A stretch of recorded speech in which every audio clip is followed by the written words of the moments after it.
Welcome back in Harihar Education Hub. Enhance your knowledge with Yogesh sir.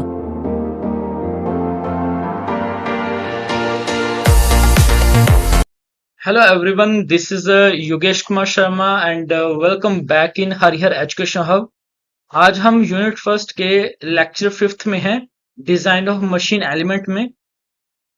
Topic रहेगा आज का preliminary design, best possible solution selection and detailed design. So इस chapter में हमने जो previous video बनाई थी उसमें हमने introduction, generation of solution field, solution variants और लास्ट में हमने पढ़ा था ब्रेनस्टॉर्मिंग। सो ब्रेनस्टॉर्मिंग और इन दोनों के बाद, इस स्टेप के बाद फर्स्ट स्टेप ये है, सेकंड स्टेप ब्रेनस्टॉर्मिंग है। इसके बाद हमारे पास आता है प्रीलिमिनरी डिजाइन, जिसके बारे में आज हम बात करेंगे। Selection of best possible solution के बारे में बात करेंगे एंड लास्ट में बात करेंगे डिटेल डिजाइन के बारे में। बहुत इंपॉर्टेंट है एग्जाम पॉइंट ऑफ व्यू से। सो सबसे पहले हम बात करते हैं प्रीलिमिनरी डिजाइन, प्रारंभिक डिजाइन क्या होता है। देखो, प्रीलिमिनरी डिजाइन में आप ये समझें कि जब हम किसी चीज को प्रॉब्लम को आइडेंटिफाई कर लेते हैं और उसके बाद हम उसके पॉसिबल सॉल्यूशंस को जनरेट कर लेते हैं, तो एक डिजाइनर का काम आगे, नेक्स्ट स्टेप डिजाइनर का क्या हो जाता है कि बेसिक डिजाइन कॉन्सेप्ट को फाइनलाइज करना और लेआउट ऑफ प्रोडक्ट को बनाना, प्रोडक्ट का जो लेआउट है उसको बनाना। इस स्टेज में क्या होता है कि रफ कैलकुलेशन की जाती है, स्केच किया जाता है और इनिशियल डिसीजन, डिमेंशंस की इनिशियल डिसीजन फाइंड आउट की जाती है, जिससे जैसे कि मटेरियल की या फिर हम मशीन की मैकेनिज्म की बात कर लें जो कि बनाई जाएगी वहां पे। सो ये सारी चीजें किस में आती हैं? प्रीलिमिनरी डिजाइन में। एक बार हम इसको रीड कर लेते हैं। Preliminary design is an important stage in the engineering design process after identify the problem and generating different possible solutions. The designer develop a basic design concept and layout of the product. In this stage, rough calculation, sketches and initial decision about dimensions, materials and mechanism are made. अब क्या होता है कि इस preliminary design में जो main objective है वो क्या है कि evaluate different design alternatives and develop feasible and practical design concept before moving to the detailed design stage. कि जब आप डिटेल्ड डिजाइन स्टेज में जाते हो तो उससे पहले आपको इवेल्युएट करना है डिफरेंट डिजाइन अल्टरनेटिव्स और डेवलप करना है फिजिबल और प्रैक्टिकल डिजाइन कॉन्सेप्ट, तभी आप मूव कर सकते हो डिटेल डिजाइन की तरफ। ठीक है, सो ये हुआ प्रीलिमिनरी डिजाइन। इसके बाद हम बात करते हैं कि एक बेसिक, इसकी सिंपलेस्ट वे में डेफिनेशन क्या हो सकती है। सो प्रीलिमिनरी डिजाइन जो होता है डिफाइन करता है stage of the design process in which the basic configuration layout. देखो, बेसिक कॉन्फ़िगरेशन होता है माध्यम, बेस जो आधार है उसका, लेआउट एंड अप्रोक्सीमेट डायमेंशंस मतलब नॉट एग्जैक्ट डायमेंशन बट वो जो पॉसिबल है, अनुमानित है। So approximate dimensions of a product and determined before detail design is carried out. ठीक है, प्रारंभिक डिजाइन का चरण है जिसमें उत्पाद की मूल संरचना, लेआउट, अनुमानित आयाम निर्धारित किए जाते हैं ताकि आगे विस्तृत डिजाइन किया जा सके। ये है डेफिनेशंस प्रीलिमिनरी डिजाइन की। ऑब्जेक्टिव क्या है इसके, उद्देश्य क्या है प्रीलिमिनरी डिजाइन के? सबसे पहला उद्देश्य है कि to develop a basic design concept. आप बेसिक डिजाइन कंसेप्ट को पहले डेवलप करो, फिर to develop different design alternatives, जो बाकी के उसके स्टेप्स हैं उनको आप इवेल्युएट करो, and to determine approximate dimensions and layout components. आप उसमें अनुमानित डायमेंशंस और लेआउट होता है किसी चीज का एक क्रम, एक तरीका। सो लेआउट होना चाहिए आपके कंपोनेंट का कि पहले क्या काम किया जाएगा, उसके बाद क्या होगा, फिर उसके बाद क्या होगा। ये लेआउट है, हर एक चीज के स्टेप्स होते हैं उसमें। सो ये डिटरमाइन करना, फोर्थ पॉइंट है to check technical and economic feasibility. Technical, देखो आपके पास जो प्रीलिमिनरी डिजाइन है उसका एक सबसे जरूरी ऑब्जेक्ट है ये फोर्थ पॉइंट, कि चेक करना कि टेक्निकली जो आपका डिजाइन है वो क्या टेक्निकली एक्सेप्टेबल है, क्या इकोनॉमिकली फिजिबल है वो, ये चीज आपको पता होनी चाहिए। To select suitable material and mechanism, आपके मशीन के लिए भी सुटेबल होना चाहिए और वो मटेरियल भी सुटेबल होना चाहिए काम करने के लिए। सो ये सारी सिलेक्शन होती है, इस सब को बोला जाता है प्रीलिमिनरी डिजाइन, ये ऑब्जेक्टिव है उसके। अब बात करते हैं कि एक्टिविटी कैसी होती है प्रीलिमिनरी डिजाइन को अगर हम मुझे करना है तो उसमें क्या गतिविधि आएंगी, उसमें क्या एक्टिविटीज आएंगी। सबसे पहला एक्टिविटी है कि कॉन्सेप्ट डेवलपमेंट, नाम से पता लग रहा है कॉन्सेप्ट, आप जो काम करने जा रहे हो उसका कॉन्सेप्ट को पहले ही डेवलप करना पड़ेगा काम करने से पहले। The designer develop a basic concept of the product based on the functional requirements and design specifications। Second point है प्रिपरेशन ऑफ रफ स्केचिंग, कोई भी मुझे अगर मुझे ये पेन बनाना है सो इस पेन को पहले कॉपी में मुझे ड्रॉ करना पड़ेगा कि मुझे किस तरह का पेन चाहिए, उसमें लोगो क्या चाहिए, उसकी टिप कैसी होनी चाहिए, उसकी रिफिल कैसी हो, सब चीजें मुझे रफ स्केच करनी पड़ेंगी। सो इसको प्रिपेयर करना पड़ता है। रफ स्केचेस और diagrams are prepared to show the basic arrangement and working of the component. इसके बाद होता है प्रिलिमिनरी कैलकुलेशन। हमें बेसिक इंजीनियरिंग कैलकुलेशन में are perform to estimate, estimate होता है कि जिसका हम अनुमान लगाएं, जो अनुमानित चीजें होती हैं उनको बोला जाता है estimate. Forces, stresses, power requirements and approximate dimension, जैसे कि बल, तनाव, शक्ति, आवश्यकता और अनुमानित आयाम निर्धारित करने के लिए प्रारंभिक इंजीनियरिंग गणनाएं की जाती हैं, जरूरी हैं, ये सब चीजें पहले ही करनी पड़ेंगी आपको। तो इसको तो बोला गया है प्रीलिमिनरी कैलकुलेशन, प्री मतलब प्रारंभिक, पहले ही कर ली गई कैलकुलेशन। फोर्थ पॉइंट है हमारे पास सिलेक्शन ऑफ मटेरियल्स, आपने जो मटेरियल सिलेक्ट करना है उसका भी आपको पता होना चाहिए, ये एक्टिविटी है प्रीलिमिनरी डिजाइन का।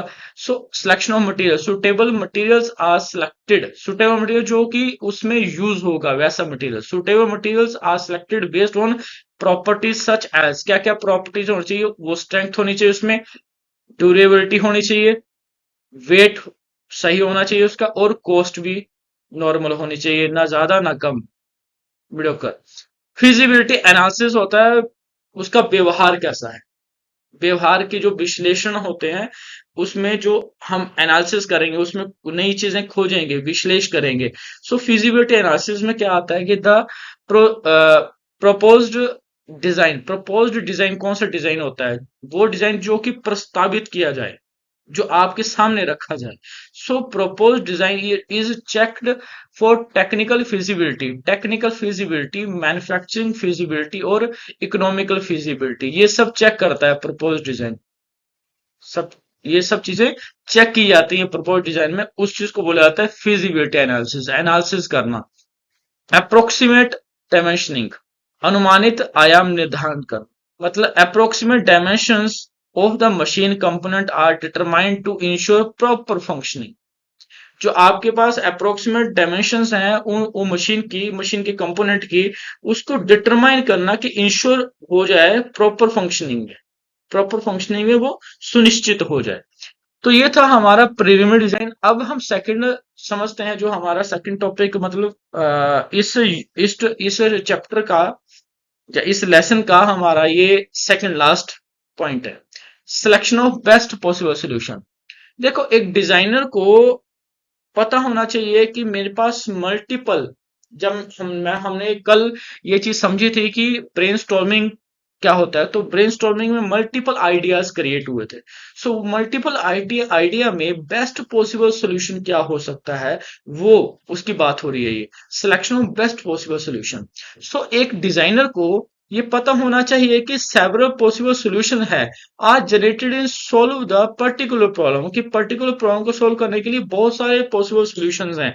After evaluating these alternatives the most suitable solution must be selected, उसमें से आपको एक जो है वो सिलेक्ट करना पड़ेगा सोल्यूशन जो कि सबसे बेस्ट हो। This stage is known as selection of best possible solution, इस स्टेज को बोला जाता है possible of best possible solution. The chosen solution should satisfy the, अब ये क्या क्या सेटिस्फाई करेगा, डिजाइन रिक्वायरमेंट को सेटिस्फाई करेगा, सेफ्टी है उसकी इसको सेटिस्फाई करेगा, रेलिबिलिटी होती है उसके कितने वो कितना टाइम तक वो चल सकता है, उसकी कितनी विश्वसनीयता बनी हुई है, क्या उस पर विश्वास किया जा सकता है नहीं किया जा सकता है, इसको बोलते हैं रेलिबिलिटी। कॉस्ट उसमें कितने की इनकम कॉस्ट कितनी लगेगी, मतलब इंटरनल कॉस्ट है वो कितनी लगेगी, आउटर कॉस्ट जो है जब हम उसको सेल करेंगे तो कितना बनेगा, ये सारी चीजें हमें पता होनी चाहिए पहले ही। अब लास्ट चीज है परफॉर्मेंस क्राइटेरिया, वो कैसा काम करके देगा आप, ये चीजें आपको पहले पता होनी चाहिए, किसको पता होनी चाहिए, डिजाइनर को। सो उसे ये बहुत सारे सॉल्यूशन जो मिले हैं उस सॉल्यूशन में से एक बेस्ट सॉल्यूशन चूज करना पड़ेगा। अब इसकी एक सिंपल डेफिनेशन समझ लेते हैं। Selection of best possible solution is the stage in the design process where different design alternatives are evaluated and the most suitable solution is selected based on technical, economic and practical consideration। इन तीनों के base में best possible solution को जो है वो select किया जाता है। किसमें सिलेक्ट किया जाता है, इस वाले स्टेप में, जिसमें हम बेस्ट पॉसिबल सॉल्यूशन को फाइंड आउट करेंगे।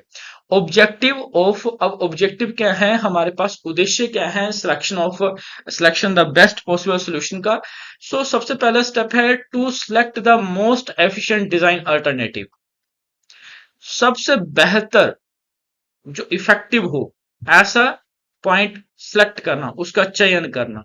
तो ensure safety and reliability of the product S, देखो ये इंश्योर करना कि जो आपकी सिलेक्शन है वो सिलेक्शन सेफ्टी वाली होनी चाहिए और वो ये सुनिश्चित करती हो कि इसमें विश्वसनीयता बनी रहे, है ना, विश्वास बना रहे।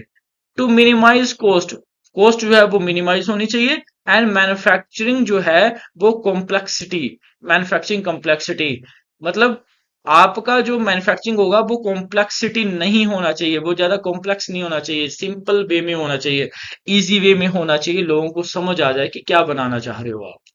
कॉम्प्लेक्स बना दोगे तो समझ ही नहीं आएगा कि डिजाइन क्या है। फोर्थ पॉइंट है to improve performance and durability of the product, improve करना किसी भी परफॉर्मेंस को और उसकी ड्यूरेबिलिटी, मतलब कितना वो टिक सकता है, कब तक टिक सकता है, जल्दी ब्रेकेज तो नहीं हो जाएगा, या जल्दी वियर तो नहीं हो जाएगा, इसके बारे में पहले से पता होना चाहिए एक डिजाइनर को। फिफ्थ पॉइंट है to ensure the design meets all the functions और रिक्वायरमेंट्स। ठीक है, अब नेक्स्ट हमारे पास आता है कि factor consideration in selecting the best solution.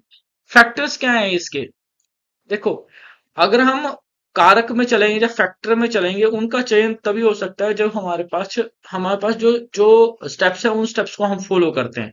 सबसे पहला स्टेप है टेक्निकल फिजिबिलिटी, मतलब जो उसकी तकनीक है वो कैसे कार्य करेगा, तकनीक की व्यवहार आपको पता होना चाहिए कि उसकी तकनीक की व्यवहारता क्या है। The design must be technically possible and capable of performing the required function, कि डिजाइन तकनीकी रूप से संभव होना चाहिए और आवश्यक कार्य करने में सक्षम होना चाहिए। इकोनॉमिक फिजिबिलिटी, अब इसमें फाइनेंस आ जाएगा। The solution should be cost effective होना चाहिए, इकोनॉमिकली होना चाहिए in term of manufacturing, operation and maintenance. समाधान निर्माण, संचालन और रख रखाव की दृष्टि से आर्थिक रूप से उपयुक्त तो होना चाहिए। सेफ्टी एंड रिलायबिलिटी, मतलब सुरक्षा और उसमें विश्वसनीयता।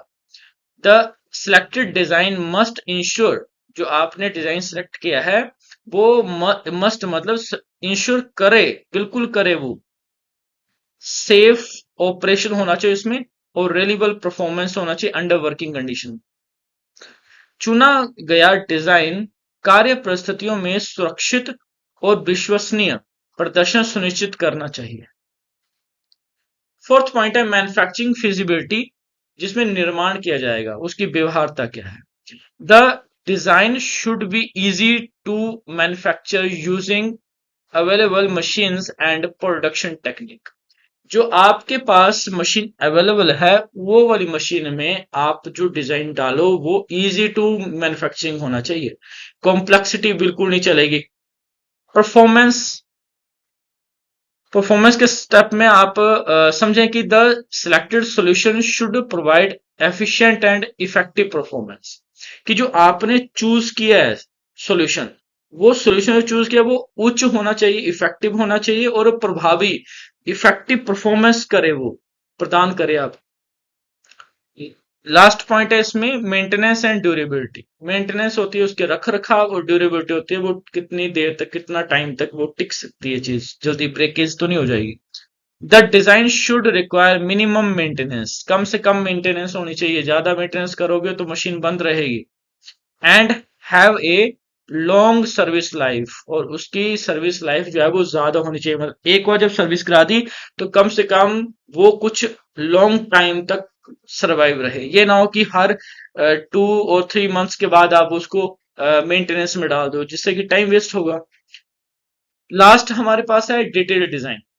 जब हम ये सारे फाइनलाइज कर लेते हैं, ब्रेनस्टॉर्मिंग कर लेते हैं, उसमें सबसे बेस्ट सॉल्यूशन फाइंड आउट कर लेते हैं, सो सबसे लास्ट पॉइंट आता है कि अब उसकी डिटेल डिजाइन बनाओ। अब जो स्क्रिप्ट बना है उस स्क्रिप्ट के ऊपर पूरी की पूरी बेस्ट मूवी डिजाइन कर दो। सो वो जो बेस्ट डिजाइन किया जाएगा वो कौन करेगा? Detail design. So detail design is the final stage. ये एक फाइनल स्टेज है किसका? इंजीनियरिंग डिजाइन प्रोसेस का। After selecting the best possible solution, the designer develop a complete and accurate design of the product. In this stage, all the necessary information required for manufacturing and assembly of the product is prepared. सो सबसे last step हमारे एक designer के पास कौन सा है? Detail design. उसमें क्या करता है? डिटेल डिजाइन जो है वो डेवलप करता है कंप्लीट एक्यूरेसी। कंप्लीट एक एक्यूरेसी मतलब आपके डिजाइन की एक्यूरेसी क्या है, इसको कंप्लीट फॉर्म में वो डिजाइन करेगा, फाइंड आउट करेगा, और उस स्टेज के बेस पे वो काम करके दिखाएगा। इसके बाद कोई स्टेप नहीं है, ये फाइनल स्टेप है। ये अगर यहाँ पे गलती होगी तो पूरा डिजाइन स्टार्टिंग से ठीक करना पड़ जाएगा। Detail design includes exact dimension, उसमें एग्जैक्ट डायमेंशन हो चाहिए, अप्रोक्सीमेट डायमेंशन नहीं होना चाहिए, एग्जैक्ट डायमेंशन होना चाहिए। मटेरियल स्पेसिफिकेशन बिल्कुल सही होना चाहिए, टॉलरेंसेस में होना चाहिए, थोड़ी बहुत छूट दी गई होनी चाहिए उसमें। सरफेस फिनिशिंग मुलायम रहना चाहिए, सरफेस मैन्युफैक्चरिंग प्रोसेस जो है वो उसमें दिया होना चाहिए, और डिटेल ड्राइंग दी होनी चाहिए, हर एक पार्ट की, हर एक प्रोसेस की डिटेल ड्राइंग होनी चाहिए। डेफिनेशन क्या है इसकी? Simple. Detailed design is defined as the stage in the design process in which complete and accurate information about the product is developed so that it can be manufactured and assembled properly. Objective क्या है? उद्देश्य क्या है इसके? To develop a complete and accurate design of the product. Obviously last step है तो इसमें ये डेवलप करना पड़ेगा कि कंप्लीट डिजाइन प्रोडक्ट का क्या है और एक्यूरेट डिजाइन प्रोडक्ट का क्या है। To satisfy to specify exact dimensions and tolerance, उसकी एग्जैक्ट डायमेंशंस होनी चाहिए आपके पास और टॉलरेंसेस में होनी चाहिए।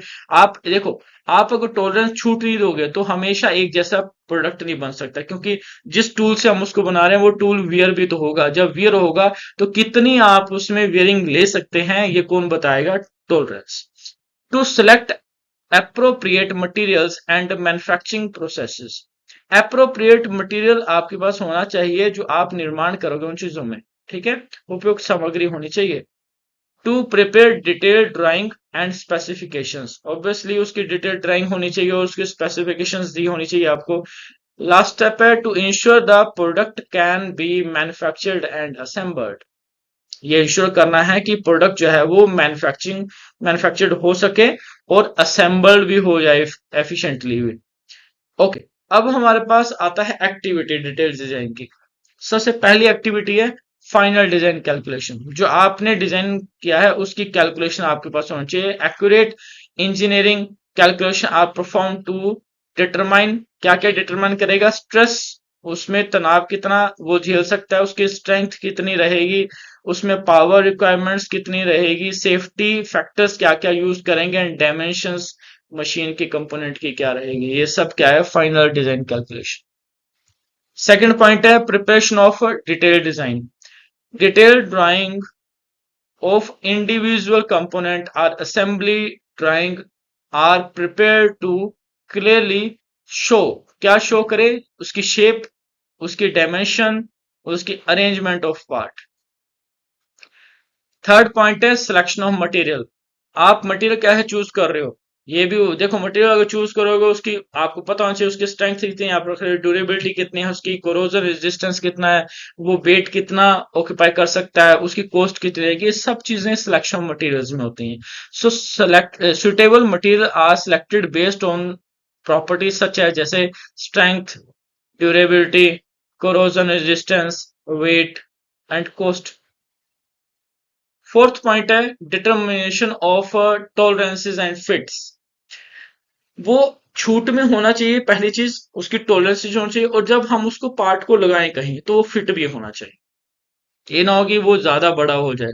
सो टॉलरेंस में बनाओ ना कोई चीज तो वो ऑब्वियसली फिट ही हो जाती है।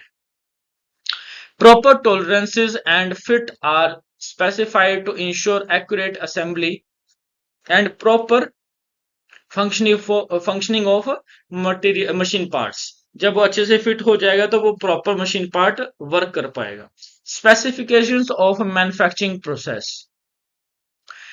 To the appropriate manufacturing process such as appropriate उपयुक्त मैन्युफैक्चरिंग प्रोसेस जैसे कि casting, forging, machining, welding, heat treatment are selected.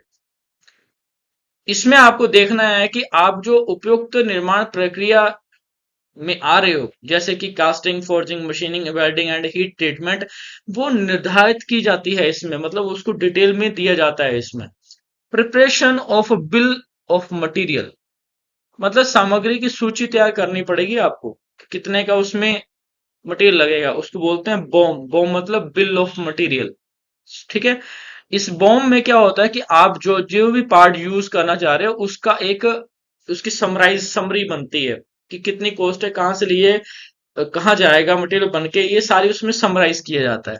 So bill of material BOM is prepared which includes all components, materials and quantities required for manufacturing product. Bill of material तैयार किया जाता है जिसमें उत्पाद के निर्माण के लिए आवश्यक सभी भागों, सामग्री और उनकी मात्रा की जानकारी होती है। आप कितना उसे यूज कर रहे हो, एक यूज कर रहे हो, दो यूज कर रहे हो, तीन यूज कर रहे हो, तो उसमें क्वांटिटी लिखी होती है बॉम में, ठीक है। सो ये सब चीजें थी हमारे इस चैप्टर में, और हमने बड़े अच्छे से इस चीज को इलेबोरेट किया। होप सो आपको सब समझ में आया होगा। And step by step videos देखते रहो जिससे कि आपको सब चीजें डिटेल में समझ आ जाए और पेपर में आप बेस्ट लिख पाए। मैं पॉइंट टू पॉइंट ही पढ़ा रहा हूँ, ज्यादा मैं डिस्क्रिप्शन में नहीं आ रहा हूँ। एक लाइन अगर इंग्लिश में है तो दूसरी हिंदी में है ना, इसलिए आपको दिख रहा होगा कि लेंथी है, बट ये अगर आप इंग्लिश में लेके चलेंगे तो वो ये बहुत छोटा है, आपको इसे इलेबोरेट करना चाहिए, तो मैं साथ साथ में डिस्क्राइब करता रहता हूँ। So thank you very much for watching this video. Next video में मिलते हैं। Thank you for watching this video. For more updates, please like, share and subscribe our channel.